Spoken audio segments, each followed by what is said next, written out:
Hello friends, host Eric here, host of Talking with Famous People, and today I'm going to make a video I probably should have made a long time ago, or I probably have made something like it before, but I'm going to make it again today even if I have, because Dan wants me to.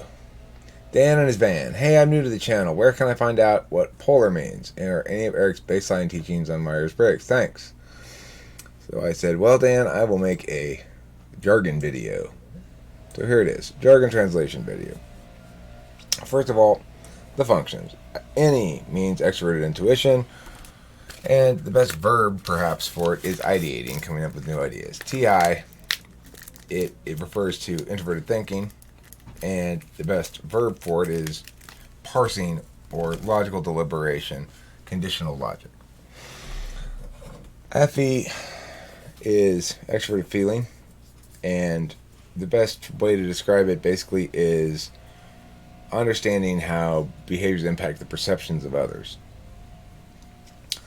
Not the emotions of others, but the perceptions of others. Although they may display some of those perceptions in their emotions. Okay, so SI stands for introverted sensing, sorry. Introverted sensing, and it's a experiential knowledge function, so really the best verb for it is learning. So people with SI learn from experience and remember the experiences. NI stands for introverted intuition, and its best verb is knowing, or intuiting. Whereas SI remembers an experience and takes away the lesson. And remembers the experience and then builds a lesson from the experience. NI reduces an experience to a lesson and takes away the lesson from the experience without remembering all the details of the experience. So you might say that SI is more high resolution memory and NI more low resolution memory. And that's going to be something that's consistent between the physical and metaphysical kinds, as we're going to get into here in a second. Extroverted thinking refers to, TE is extroverted thinking, and that refers to the ability to figure out the various logics of the many systems of the world, not language. So if you're talking about conditional logic or language in general and the logic thereof, then you're not talking about extroverted thinking. If you're talking about extroverted thinking, you're talking about a systems logic. Figuring out the way anything from an organization's protocols to a lawnmower work and how to fix them and solve problems using the logic of those dynamic systems. That's extroverted thinking. Introverted feeling is FI, and it refers to the authentic value you place in certain things, and it refers to valuing is the verb for it, and it refers to your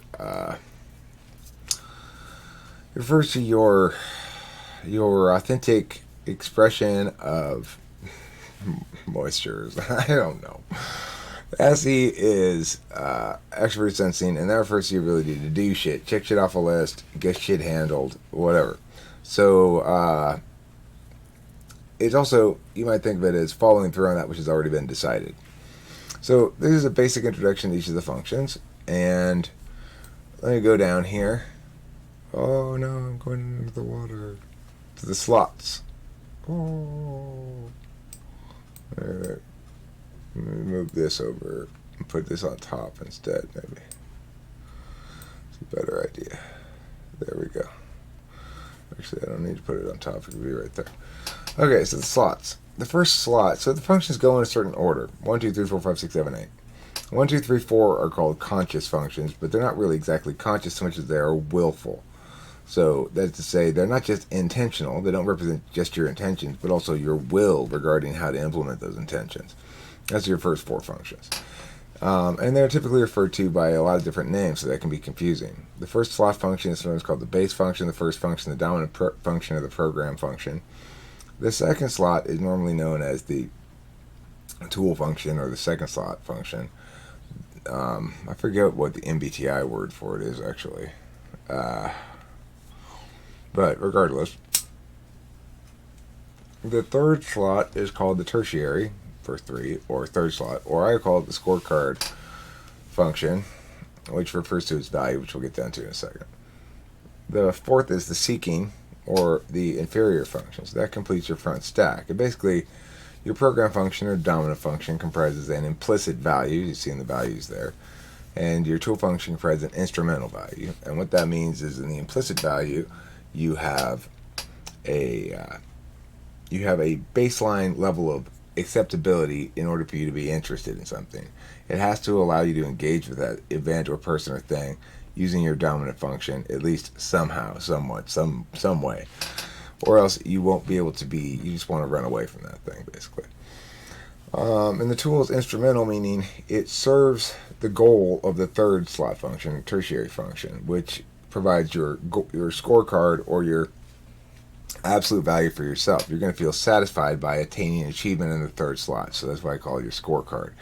Not because you're keeping score on yourself, but you feel like you score points when you do well in your third slot function. So the implicit value is, it tells you which areas you might be able to score points in your third slot function. If you can't score points in your third slot function, because you won't be able to use your dominant function. If you can't use your dominant, you won't be able to score points in your third. Okay, so that says which fields you should go on to, basically. Instrumental says what tool you're going to use to attain points in your third. Right now I'm using my TI tool function to attain points in my third slot function. That's to say people liking me and finding me useful in some capacity. In the fourth slot function, seeking, that means you value this thing, but you want somebody else to do it for you a lot of the time, basically. And I'm going to move faster because we've got a lot of stuff to go through here, and I don't want this to be a super long video. Fifth is ignoring. Your fifth slot's called your ignoring slot because basically you, at least on a conscious level, ignore it all the time. It does work with your dominant function all the time as well, but when it comes to its role in making real decisions and important matters, you'll tend to ignore it. Demonstrative, countervalued 6. People will sometimes mistake themselves for a user of their demonstrative function because when they go out in the world, they demonstrate that function all the time. For me, it's extroverted thinking. That means I demonstrate in the world how to deal with the logics of dynamic systems, but I don't value it. I don't use it in my own life, and when people try to tell me how to do things or deal with the logics of dynamic systems, I get very annoyed. I find it constrains my extroverted intuition. So that's what makes it countervalued or sixth slot. Countervalued being basically, it seems like labor to you. In the G, in the seventh slot, we've got your polar, which is what prompted this question, the blind spot or confused. Polar stands for place of least resistance. It's the socionics word for it. And it means, well, it's the place of least resistance. If somebody wants to attack you, they're going to find you completely defenseless in this area, sort of. You don't know how to use your own feelings, and you're not aware of how, I don't know how to use my feelings. I mean, it depends on your seventh slot, right? So whatever your seventh slot is, you don't know well how to use that function. When compelled to attend in that function for a long time, you'll feel very tortured, almost. So, it's a significant impact on who you are, and we can test for certain blind spots pretty directly, and we can test for them in a way that's consistent and repeatable. So if somebody has a blind spot of introverted sensing, they won't be able to tell you any stories with details from their personal past. They won't be able to say, well, yeah, sure, I can remember a time in the store recently when something weird happened. I was walking in the store the other day, and there was this one clerk guy who kept trying to put this one box on the shelf, but it kept falling off and kept falling off again. It was quite funny, but I didn't want to laugh because that would have embarrassed him or something. Like, that's a little detailed personal story from my past. It's actually, I just made it up, but something like that, right? If you have actual memories like that and are able to pull them up without too much difficulty, then it means you're probably a conscious or willful SI user. If you're right in the seventh slot, however, you won't be able to do it at all. It's quite striking. And so that's one of the polar tests that I have. If somebody fails to test positive for polar, they can't do that at all. It's a very reliable test. It means they're in the seventh slot with the SI. If it's in the eighth slot or sixth slot, you can get it out of them for sure. Sixth slot, no problem because it's demonstrative. Eighth slot, it'll be a little bit of a pulling to get it out of them, but you'll get actual examples.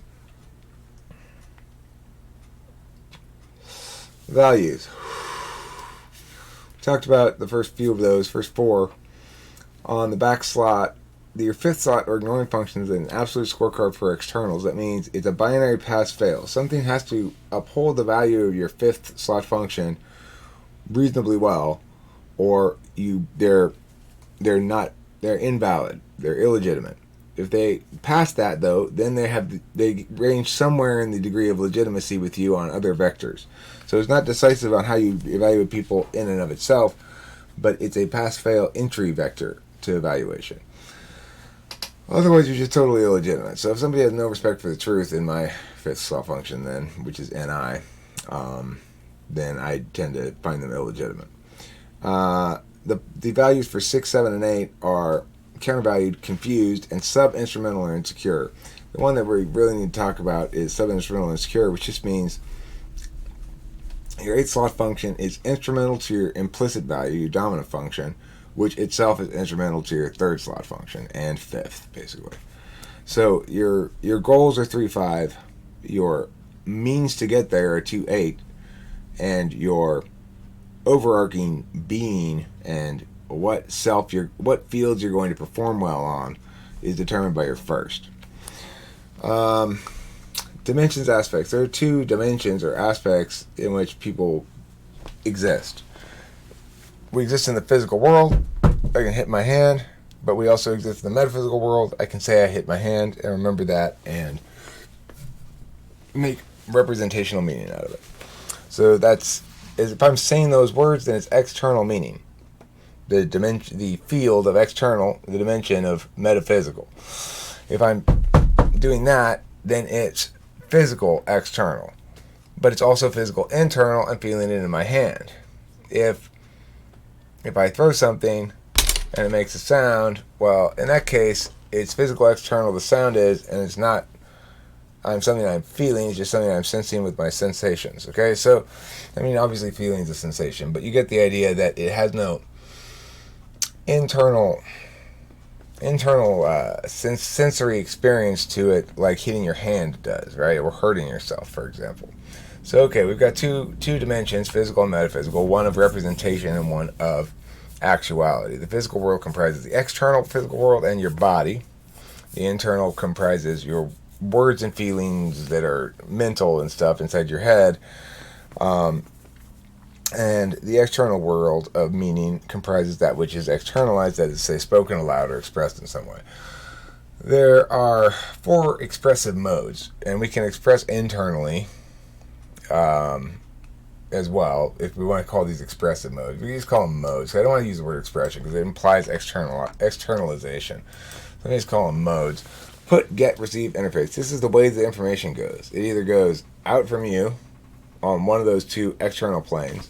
It comes into you from one of those 2 external planes, or it comes to you from already stuff that's inside of you, even if you already have, because you can also deal with number C, receive objects already inside of you, or interface, dealing with dynamic systems rather than static systems externally. And those are the 4 modes, basically. And interface is a put-get combination function. It's always paired with receive in the 1 or 2. So if we were to look up here, NETI, I got put paired with get. If I had FE in the dominant slot, then it would be paired with either SI or NI. Both of those are knowledge or receive functions. So if you have an interface function, it's always paired with the receive function. If you have a get or a put function, it's always paired with the get or a put function. Manners of function. There are action, NE, SE, deliberation, TI, FI, knowledge, NISI, and interface, TEFE. And these allow you to do all directionalities of information on both fields.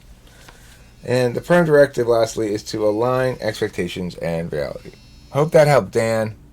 I hope you and your van enjoyed that video. Thanks for watching. Don't forget to eat plenty of cheese.